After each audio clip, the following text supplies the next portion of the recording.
समादरणीय धार्मिक सज्जन बिंदु, वंदनीय मातृशक्ति।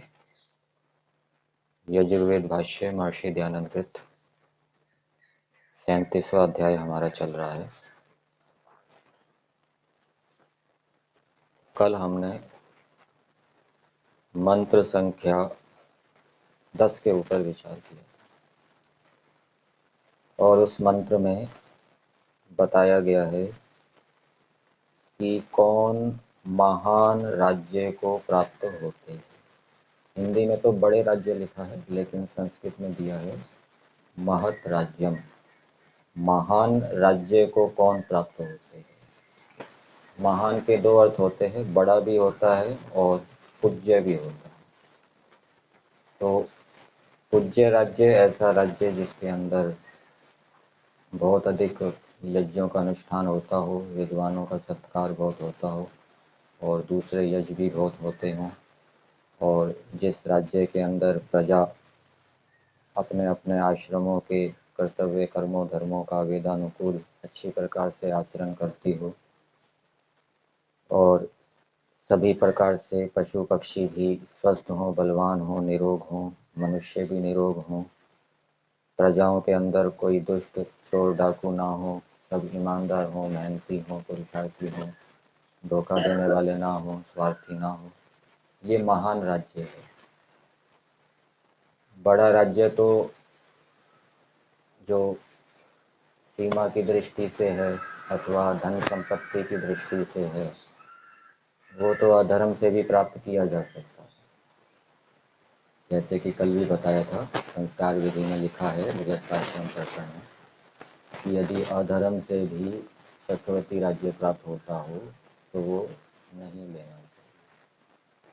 तो वो चक्रवर्ती राज्य सारी धरती का राज्य है, धन संपत्ति ऐश्वर्य सब होगा, लेकिन वो महान नहीं होगा, प्रजाएं उत्तम नहीं होगी, श्रेष्ठ नहीं होगी। ऐसे राज्य के अंदर प्रजाएं दुष्ट होगी, चोर होगी, आलसी होगी, स्वार्थी होगी, क्योंकि वो धार्मिक का राजा है। यथा राजा तथा प्रजा। तो वेद कौन से राज्य की बात कर रहा है? जो श्रेष्ठ है, साधु है। ऐसा राज्य उसी को प्राप्त होता है जो आर्य है। अन्यत्र भी वेद के मंत्र में आता है अहम भूमि माददाम आर्य। तो जो आर्य है, श्रेष्ठ उत्तम गुण कर्म स्वभावों से युक्त है, विद्वान है, धार्मिक है, वो ही ऐसे राज्य को प्राप्त करेगा जिस राज्य के अंदर प्रजाएं धार्मिक होगी, अपने अपने आश्रमों का अच्छी प्रकार से पालन करने वाली होगी, और बड़े बड़े जिसमें यज्ञों का अनुष्ठान होगा और सभी पशु पक्षी कीट पतंग स्वस्थ होंगे, निरोग होंगे, सभी प्राणी सुखी होंगे। वो बड़ा राज्य है। और वो बड़ा राज्य किसको प्राप्त होता है? जो विनय से युक्त है, जिसने बचपन से विद्वानों के संग में रहते हुए वेद विद्या का अध्ययन किया है, नियम पूर्वक तपस्या का पालन करते हुए, और जो वेदों के अनुकूल जिसने अपना जीवन बनाया है, वो ऐसे राज्य को प्राप्त कर सकते हैं। आज हम मंत्र संख्या 11 के ऊपर विचार करें।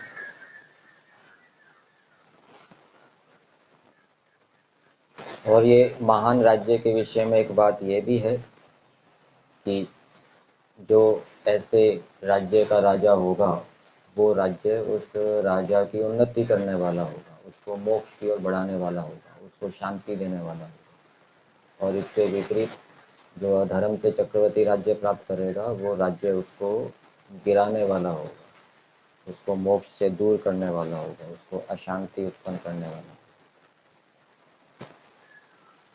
मंत्र संख्या 11 महर्षि दयानंद के वेद भाष्य के ऊपर विचार करेंगे। मंत्र है यमाय त्वा मखाय त्वा सूर्यस्य त्वा तपसे देवस्त्वा सविता मध्वा अनत्सु पृथिव्यः संस्पृशः पाहि अर्चिरसि शोचिरसि सतो। इस मंत्र का देवता है सविता, और इस मंत्र की भूमिका में लिखा है सज्जन मनुष्य कैसे होते हैं, सज्जन मनुष्यों की क्या विशेषता होती है। तो इसका उत्तर हमें भावार्थ के अंदर मिलेगा। भावार्थ के अंदर दिया है जो लोग यथार्थ व्यवहार से प्रकाशित कीर्ति वाले। यथार्थ व्यवहार का मतलब है जब हम पदार्थ देखेंगे तो जो धर्म के अनुष्ठान से युक्त हैं उनको यथार्थ व्यवहार वाला समझना चाहिए। तो जो धर्म का आचरण करते हैं नियम पूर्वक उनकी सर्वत्र कीर्ति होती है, ऐसा आपको महर्षि दयानंद जी के वेद भाष्य में दूसरे मंत्रों के भावार्थ में मिलेगा। तो जो लोग धर्म के अनुष्ठान से अथवा यथार्थ व्यवहार से प्रकाशित कीर्ति वाले होते हैं, मतलब कि उनकी कीर्ति सर्वत्र होती है, ये धार्मिक राजा है, धार्मिक मनुष्य है, धार्मिक व्यक्ति है, सब लोग उसको धार्मिक के रूप में जानते हैं, दुष्ट के रूप में नहीं जानते। तो सज्जन कैसे होते हैं? वो धर्म का अनुष्ठान करने वाले होते हैं और धर्म के अनुष्ठान करने के कारण उनकी धार्मिक के रूप में, अच्छे व्यक्ति के रूप में कीर्ति होती है। फिर दूसरी बात बताई, वे दुख के स्पर्श से अलग होकर तेजस्वी होते हैं, अर्थात उनके पास विद्या होती है और उस विद्या के माध्यम से जो दुखों का, क्लेशों का उनके ऊपर आक्रमण होता है वो उससे प्रभावित नहीं होते, उससे दुखी नहीं होते, क्लेशित नहीं होते और दुष्टों को दुख देकर श्रेष्ठों को सुखी करते हैं। ये सज्जनों की तीसरी विशेषता बताई। सज्जन क्या होते हैं? वो दुष्टों को दुख देकर दुष्टों को संतप्त करते हैं और श्रेष्ठों को सुखी करते हैं। और भी विशेषताएं हमें इस मंत्र के पदों के अंदर मिलेगी, ये भावार्थ के अंदर कुछ दिए हैं। अब मंत्र के पदार्थ को देखते हैं।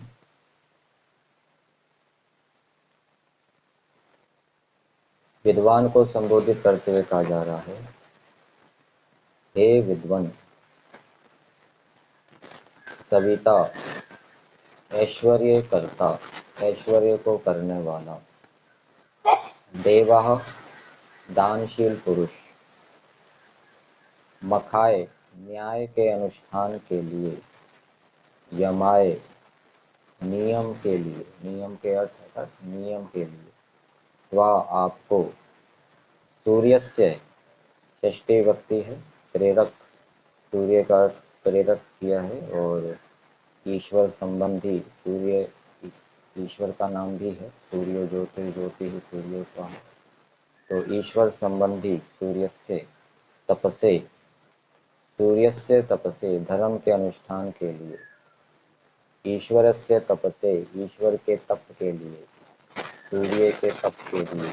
जैसे ईश्वर तप कर रहा है, धर्म का आचरण रूप जो ईश्वर तप कर रहा है वैसा तप हम भी करें धर्म अनुष्ठान रूप, उसके लिए आपको ग्रहण करें। तो एक सज्जन विद्वान व्यक्ति है, उसको संबोधित किया जा रहा है, सज्जन विद्वान को, और उसको संबोधित करते हुए कहा जा रहा है कि जो दानी व्यक्ति है, जिसका देने का स्वभाव है और जो ऐश्वर्य को करने वाला है, वो न्याय के अनुष्ठान के लिए, नियम के लिए, धर्म के अनुष्ठान के लिए आपको स्वीकार करे। दानी व्यक्ति तो है लेकिन वो धर्म अधर्म नहीं जानता, तो वो गलत व्यक्ति को दान देगा, कुपात्र को दान देगा और इस कारण से उसका जो दान है वो अच्छा फल को देने वाला नहीं है। इसी प्रकार से दानी व्यक्ति है लेकिन वो न्याय को नहीं जानता, अपने सहयोगियों को, अपने मित्रों को दान देता है, जिनको आवश्यकता है उनको दान नहीं देता, तो भी उसका जो दान है अथवा उसका जो ऐश्वर्य है, वो जिनका ऐश्वर्य कर रहा है वो पक्षपात से युक्त होगा, वो उसके लिए भी हानिकारक होगा और दूसरों के लिए भी हानिकारक होगा। ऐसे ऐश्वर्यशाली मनुष्य जो दूसरों के अंदर ऐश्वर्यों को उत्पन्न कर रहे हैं, अच्छे अच्छे विद्यादि गुणों को उत्पन्न कर रहे हैं और देने का जिनका स्वभाव है, जो दानशील है, उनको कहा जा रहा है कि तुम धार्मिक सज्जन व्यक्तियों के पास जाओ, न्याय अन्याय को जानो, धर्म को जानो, धर्म अधर्म क्या होता है और धर्म अधर्म को जानकर यदि आप अपनी विशेषताओं का उपयोग करेंगे तो उससे संसार का अधिक भला होगा। और यदि आप धर्म अधर्म न्याय अन्याय नहीं जानते, बिना जाने ही आप ऐश्वर्यों को उत्पन्न करेंगे, दान देंगे, तो वो संसार की हानि भी कर सकता है, संसार को सुख के स्थान पर दुख के गर्त में गिरा सकता है। फिर आगे दिया, पृथिव्याः भूमि संबंधी आपको मध्वा मधुरता से संयुक्त करे। कौन करे? ये जो ऐश्वर्य कर्ता मनुष्य है, सविता है, देव है, इसको कहा जा रहा है, ये सज्जन को संबोधित करके कहा जा रहा है कि हे सज्जन विद्वान, ये सविता देव व्यक्ति आपको भूमि संबंधी आपको मधुरता से संयुक्त करे। भूमि संबंधी ज्ञान के लिए उसका सत्कार करे, आपका सत्कार करे। तो जो व्यक्ति, जो दानी अथवा ऐश्वर्य को उत्पन्न करने वाला व्यक्ति न्याय को जानने के लिए, धर्म को जानने के लिए, अधर्म अन्याय को जानने के लिए सज्जन के पास जाएगा, उससे ये धर्म न्याय संबंधी विद्या को प्राप्त करेगा, तो उसका भी कर्तव्य है कि वो उस विद्वान सज्जन का सत्कार करे। ठीक। फिर आगे दिया है, सो आप। तो आप किसको कहा जा रहा है? उस सज्जन विद्वान को जिसको संबोधित किया जा रहा है। तो पीछे की पंक्ति से क्या बात निकली? ऐश्वर्यकर्ता दानी व्यक्ति को कहा जा रहा है कि आप विद्वान सज्जन के पास जाओ न्याय के अनुष्ठान के लिए, धर्म के अनुष्ठान के लिए। तो इसका मतलब ये है कि वो विद्वान सज्जन न्याय को जानने वाला है, न्याय का अनुष्ठान करने वाला है, धर्म को जानने वाला है, धर्म का अनुष्ठान करने वाला है। तो इसमें सज्जन कैसे होते हैं उसका उत्तर भी दिया है कि सज्जन न्याय अन्याय को जानकर न्याय का अनुष्ठान करने वाले होते हैं। सज्जन जैसे ईश्वर धर्म संबंधी तप कर रहा है, वैसे सज्जन व्यक्ति भी धर्माचरण रूपी तप करते। तो आप और विशेषता बताई जा रही है सज्जन व्यक्ति की। संस्पृशः सम्यक स्पर्श से, ये पंचमी विभक्ति है, हलंत शब्द है। पाही रक्षा कीजिए, जिस कारण। अब सज्जन व्यक्ति को कहा जा रहा है, अर्थात दूसरे व्यक्ति जो धर्म के विषय में, न्याय के विषय में नहीं जानते। वेद का संदेश है, ईश्वर का आदेश है कि वो धार्मिक न्यायकारी व्यक्ति के पास जाएं और उससे प्रार्थना करें कि आप हमें न्याय की विद्या दीजिए, धर्म की विद्या दीजिए और विद्या को देकर हमारी रक्षा कीजिए, जिससे कि हमें दुखों का स्पर्श भी ना हो, हम सदा सुखी आनंदित रहें। तो जो धर्म का अनुष्ठान करता है वो सुखी होता है, उसको स्थायी सुख की प्राप्ति होती है। तो जिस कारण आप, अब विद्वान सज्जन की और विशेषताएं बताई जा रही है। अर्ची तेजस्वी हैं, अर्थात विद्याओं से युक्त हैं। शोची ही अग्नि की लपट के तुल्य पवित्र हैं, पवित्र आचरण से युक्त हैं, पवित्र अंतःकरण है, पवित्र हृदय है, सबका हित चाहते हैं, उन्नति चाहते हैं, क्लेशों से रहित हैं, विद्या से रहित हैं। और तपह धर्म में श्रम करने वाले। सज्जन की विशेषता बताई जा रही है। सज्जन कैसे होते हैं? वो धर्म के पालन में मेहनत करते हैं, पुरुषार्थ करते हैं।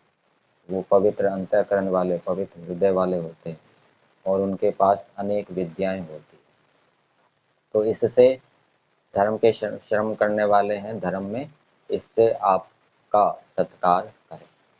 तो जो दूसरे मनुष्य हैं जो धर्म के विषय में नहीं जानते, न्याय के विषय में नहीं जानते, विद्याओं के विषय में नहीं जानते, उनको बताया जा रहा है, उनको आदेश दिया जा रहा है कि तुम धार्मिक विद्वान व्यक्ति के पास जाओ जो सज्जन है, और उसके पास जाकर अनेक विद्याओं को प्राप्त करके स्वयं भी सुखी हो और संसार को भी सुखी करो।